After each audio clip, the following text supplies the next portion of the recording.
যন্ত্রের কোনো বিকল্প নেই, আমাদের যন্ত্রের উপর নির্ভর করতে হবে। আমাদের যে স্যার প্রকল্পগুলো কাজ করছে, বিশেষ করে আধুনিক প্রযুক্তির মাধ্যমে সিলেট অঞ্চলের কৃষি উন্নয়ন প্রকল্প, ওই প্রকল্পের আওতায় স্যার এখানে এলএলবি মেশিন সরবরাহ করা হয়েছে কৃষকদেরকে। আপনি স্যার ভুট্টা মারা মেশিন বিতরণ করেছেন, আমাদের স্যার পাওয়ার স্প্রেয়ার আছে, তারপরে স্প্রেয়ার আছে। এটার দাম স্যার প্রকল্প থেকে সরবরাহ করেছে স্যার, তবে আনুমানিক স্যার এটা 25,000-এর কম না। 25 আবার 34 হারে নিয়ে স্যার কৃষক পেট্রোল মানে খুব দ্রুত আমাদের আরো প্রোডাক্ট ছিল, কিন্তু এখানে এটা স্যার ঘোষ পায় মানে দূর দূরান্তে শেষ দেওয়ার জন্য।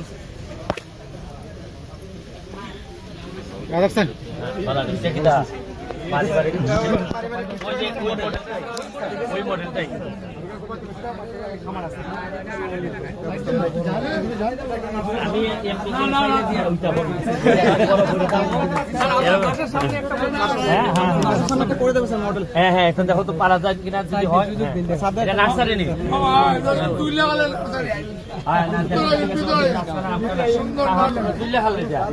বাদুল হাজার হাজার লাখ লাখ সারা তোমরা দিয়ে দিতে পারো না।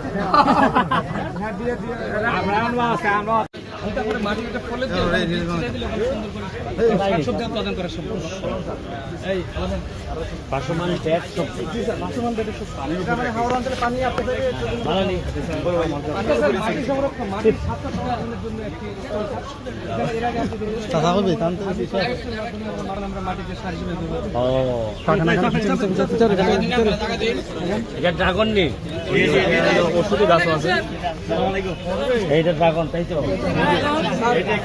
স্যার। এটি হচ্ছে স্যার আমাদের একটি অর্জন স্যার, আমাদের কৃষি বিভাগের উদ্বোধনে স্যার, আমাদের কৃষি বিভাগের মানে উদ্যোগে এবং আমাদের একজন প্রবাসী ভাইয়ের আগ্রহে আমরা উনার ওখানে স্যার আমরা একটি ড্রাগন বাগান স্থাপন করেছি। উনিও উপস্থিত ছিল না, কিন্তু উনি সার্বিক সহযোগিতা করেছে, উনার একজন প্রতিনিধি ছিল এবং আমাদের কারিগরি সহায়তা স্যার। কত আছে এখন গাছ এখানে? 7,500-এর মধ্যে প্রায় 1 লক্ষ ডাল আছে। আসেনি 1 একর জমি স্যার।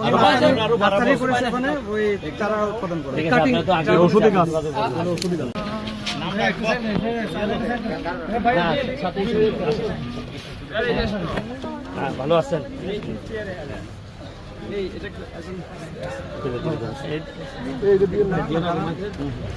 দেখি এইটা দিয়ে একটা ছবি তুলে দাও।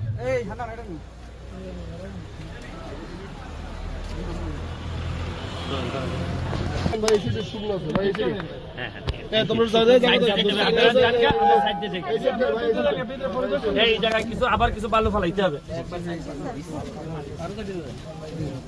বালু পড়ছে কিন্তু বৃষ্টিটা আবার হয়ে গেছে এখন, কিন্তু বালু ফালাই দিলে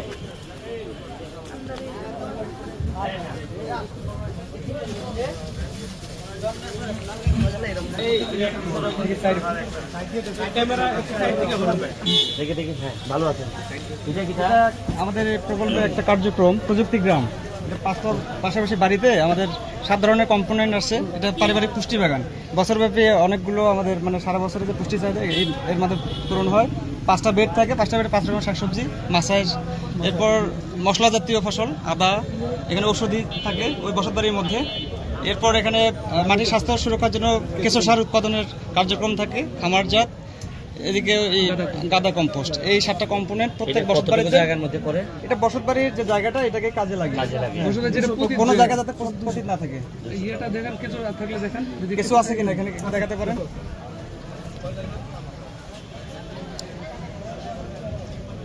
কেঁচো সার সবচেয়ে পুষ্টি সমৃদ্ধ, এটা পরিবেশ বান্ধব, মাটির স্বাস্থ্য সুরক্ষার জন্য এটা লাগে। তাই পরেরটা পাশাপাশি এই দুই পাশে মাছা থাকবে, মাছায় লতানো যে সবজিগুলো আছে, চাল কুমড়া, মিষ্টি কুমড়া, ঝিঙ্গা, চিচিঙ্গা, সিম, এগুলো থাকবে। পাশাপাশি এখানে আরেকটা বেড দেখা যাচ্ছে। আমাদের বসতবাড়ির মধ্যে কিছু ছায়াযুক্ত জায়গা থাকে, বড় গাছ থাকে, তার নিচে আমরা এটা লাগাতে পারি। এটা হলো মশলা জাতীয় আদা চাষ করতে পারি, এটা ছায়ার মধ্যে ভালো হয়, গাছের নিচেটা লাগাতে পারি, অথবা বস্তায় চাষ করতে পারি। এরপরে আমাদের কিছু ঔষধি একটা যদি অংশ থাকে বসতবাড়ির আশেপাশে, বিশেষ করে অ্যালোভেরার একটা উদাহরণ দেওয়া হয়েছে এখানে। এছাড়াও অশ্বগন্ধা, আমাদের তুলসী আছে, শতমূলী আছে, এগুলো লাগানো যেতে পারে। আচ্ছা এইদিকে তাহলে এই সাইডটা এবং পাশাপাশি আপনারা একটু প্লিজ। হ্যাঁ, আমরা সারা বছর জুড়ে যে সরো বাবা। সারা বছর জুড়ে শাকসবজি উৎপাদন, ফলমূল উৎপাদন করতে গেলে মাটির স্বাস্থ্যহানি হয়। হ্যাঁ, মাটির স্বাস্থ্য সুরক্ষার জন্য আমাদের কিছু এখানে সমন্বিত ওই যে ব্যবস্থা। এই জায়গাটাতে কি এইটা একটা দেখা যাচ্ছে, আগে এইটা দেখাই। এইটা সরেন এটা তো, কেঁচো সার উৎপাদনের একটা খামার। এটা কেঁচো কেঁচো সার। সার। এই উল্টায় দেখেন তো, একটু দেখেন তো এখানে এটা- ভিতরে হ্যাঁ। কেঁচো আছে এবং এটা হ্যাঁ। 50 দিনের মধ্যে আমাদের যে পচনশীল পদার্থগুলো আছে হ্যাঁ। এগুলো পচে গিয়ে একদম ঝুরঝুরা হয় এবং এটা কেঁচো সার হিসেবে এটা আমি উৎপাদন হয়। এটা এখানেই তো ব্যবহার করতে পারেন। জি, এটা এখানে এই কেঁচো উৎপাদন করে সারটারে আমরা এই আপনি বেডগুলোতে এখানে ব্যবহার করবেন। ব্যবহার আর করতে এটা কি এই দুইটা? এই দুটো আছে খামারজাত সার। অনেকের বাড়িতে গোয়াল ঘর থাকে, গরুর যে গোবরটা, এটা আমরা যদি একটা নির্দিষ্ট জায়গায় ফেলি এবং উপরে যদি আমাদের চাল থাকে তাহলে বৃষ্টির পানিটা ওখানে পড়বে না এবং Right. এখানকার যে পুষ্টি উপাদান পুরোটাই থাকবে জৈব সারের মধ্যে।